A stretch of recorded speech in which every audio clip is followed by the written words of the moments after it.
My name is Neza Gallitano, and I'm a Wealth and Fiduciary Advisor at Evercore Wealth Management and Evercore Trust Company, providing strategic planning advice to families, entrepreneurs, executives, and business owners. I'll focus here on managing executive compensation, which is undergoing significant changes as new laws on total pay transparency take effect, and shareholders and corporate boards work to ensure that executives have skin in the game. Let's take a quick look at the most common types of executive compensation, along with some key considerations for those receiving it. First are stock options. As the name implies, stock options give the holder the right to buy the underlying stock at a given strike price. No taxable event occurs until the options are exercised for the stock. If the underlying stock price grows, the owner of a stock option can participate in those gains while simultaneously deferring tax until the exercise of those options. And if the underlying stock price falls below the strike price, the owner of the options can simply let them expire. Of course, there may be an opportunity cost.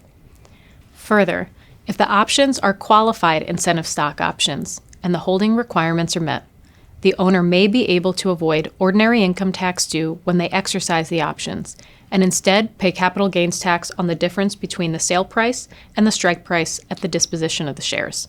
Although, it's important to note that the exercise of incentive stock options could result in significant alternative minimum tax consequences. In light of the trend towards aligning performance and compensation, many companies have shifted from stock options to restricted stock and performance-based restricted stock. Restricted stock units are taxed as ordinary income at the time of vesting. Unless the share owner is able to simultaneously sell shares at the time of vesting, this means that the tax bill might be due before the liquidity is available, and cash must be used from other sources. Lastly, companies are increasingly offering performance-based restricted stock units.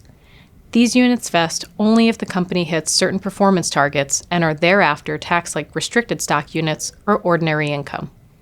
It's worth noting that there are other executive compensation plans out there, and that they may be called by different names at different companies.